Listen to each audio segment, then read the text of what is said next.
नमस्कार दोस्तों, स्वागत है आपका आपके अपने चैनल स्पिरिचुअल वास्तु टिप्स में। हे माता दुर्गा, यह जो भक्त आपके इस वीडियो को देख रहे हैं, आपसे हाथ जोड़कर निवेदन है कि इनके जीवन में जो दुख दर्द है उन्हें खत्म कर दो। यह भक्त बहुत दयालु हैं।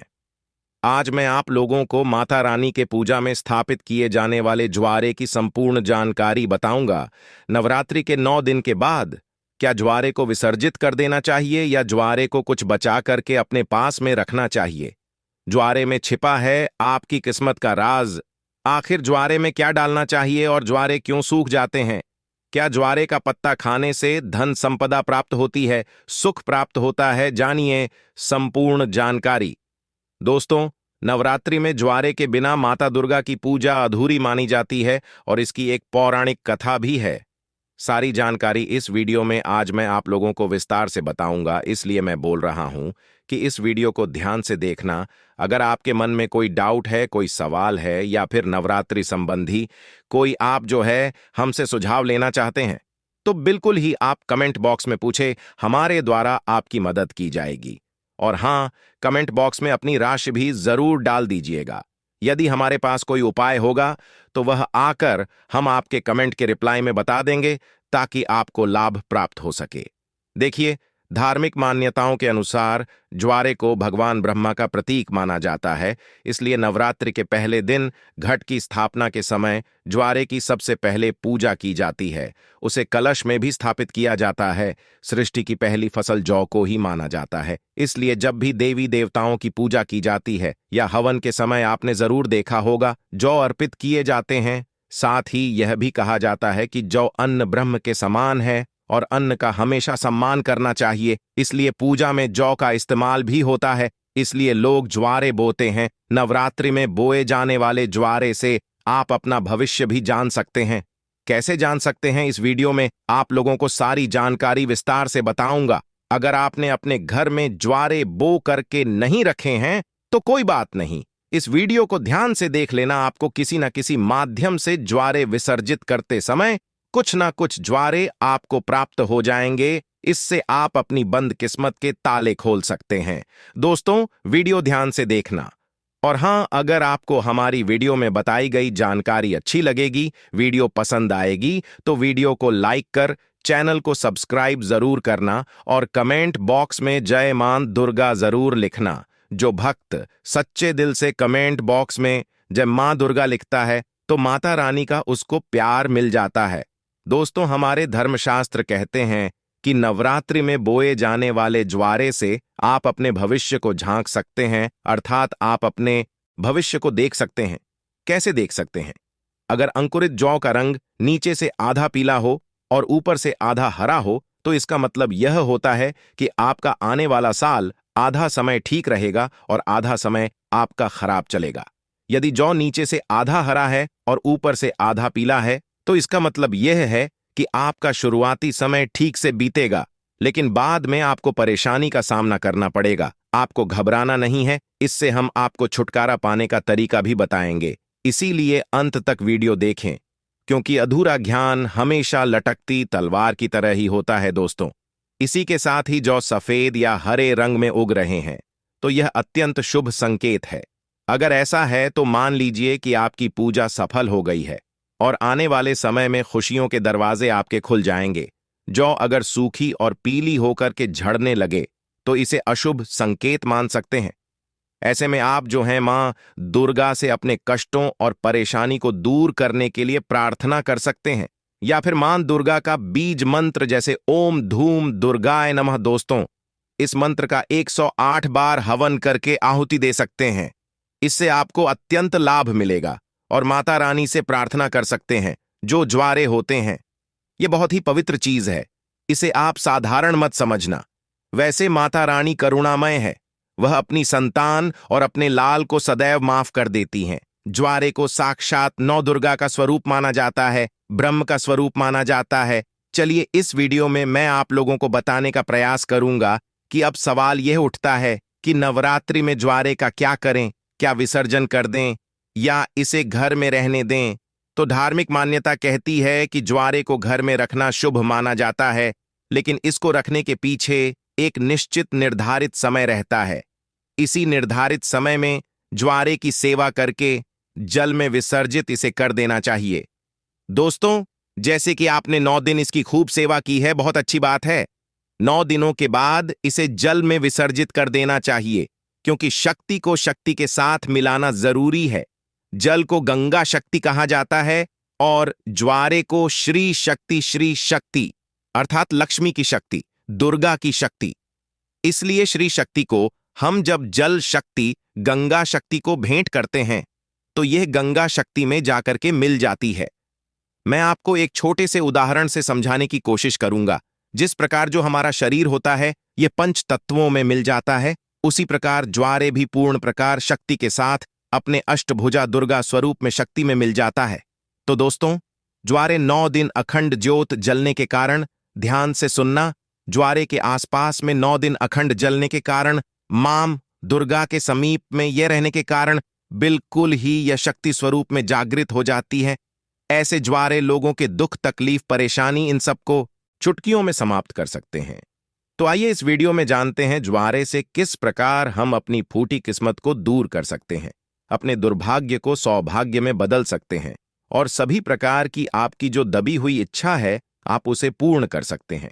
देखिए, अगर आज की वीडियो आपने मिस कर दी तो सारी जिंदगी आप गरीब रह जाएंगे, क्योंकि ज्वारे से आप अपनी गरीबी को, अपने कष्ट को, अपनी परेशानी को, अपने दुख को, अपनी तकलीफ को, या आपके घर परिवार में किसी को दुख है, तकलीफ है, लंबे समय से बीमार हैं, आप उन्हें स्वस्थ करा सकते हैं। तो आइए इस वीडियो में जानते हैं वास्तव में हमें जो है ज्वारे का क्या करना चाहिए। तो ज्वारे विसर्जित करते समय कुछ ज्वारे साफ पानी से धो करके हमें अपने साथ में ले आना चाहिए। क्यों इसे लाना चाहिए? क्योंकि इसे श्री शक्ति का प्रतीक कहा जाता है। श्री शक्ति अर्थात इसे लक्ष्मी का स्वरूप माना जाता है। ज्वारे को हमेशा जहां धन स्थापित है, व्यापार स्थापित है या फिर कारोबार स्थापित है, यहां पर जरूर रखना चाहिए। इससे धन में बढ़ोतरी होती है, कारोबार में उन्नति होती है। अगर आपकी दुकान ठीक से नहीं चल पा रही, कारोबार में आपको बढ़ोतरी नहीं हो पा रही है, या फिर आपका धंधा पानी अच्छे से नहीं चल पा रहा है, निरंतर आपको नुकसान हो रहा है, तो बिल्कुल ही ज्वारे की कुछ पत्तियां आप अपने व्यापार स्थान में, धन स्थान में जरूर रखिए।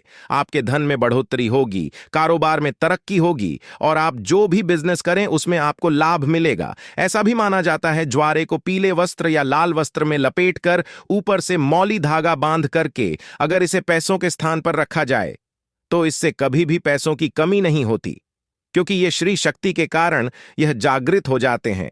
श्री अर्थात यह पूर्ण रूप से लक्ष्मी की शक्ति कहे गए हैं। इसी के साथ यह भी कहा जाता है, कुछ लोग यह भी कहते हैं, हमारे ही बहुत से लोग हैं संपर्क में जुड़े हुए, तो बहुत से लोगों का यह भी मानना है कि ज्वारे को थोड़ी सी मात्रा में अपने पर्स में जरूर रखना चाहिए, और आप में से अधिकतर लोग ज्वारे को अपने पर्स में जरूर रखते होंगे। अब इसके पीछे कारण मैं आप सभी दर्शकों को बताना चाहूंगा। जिस प्रकार इसे धन स्थान में रखने से धन की कमी नहीं होने देता, उसी प्रकार यह पर्स में रखने से आपके पर्स में कभी भी पैसों की कमी नहीं होने देता, क्योंकि पर्स को भी धन स्थान कहा जाता है, लक्ष्मी स्थान कहा जाता है, और यह पर्स में होने के कारण हमेशा आपके पर्स को नोटों से भरे रखने का काम करता है। दोस्तों, किसी भी श्रेष्ठ मनोकामना के लिए 5 ज्वारे के साफ एवं स्वच्छ पत्तियों को देवी पुराण है या दुर्गा सप्त शती दिव्य जो किताब है, माता रानी की दिव्य किताब है, जैसे कि देवी पुराण है या दुर्गा सप्तशती है, ये सब दिव्य किताब कही गई हैं।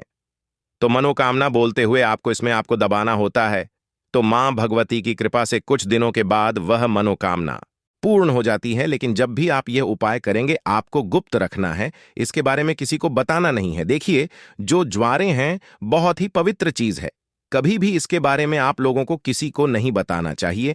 और एक बात, बहुत से लोग आप में से ऐसे दर्शक हैं जो बोलते हैं ना, गुरुजी हमें ताबीज बनाना सीखना है, तो क्या करें?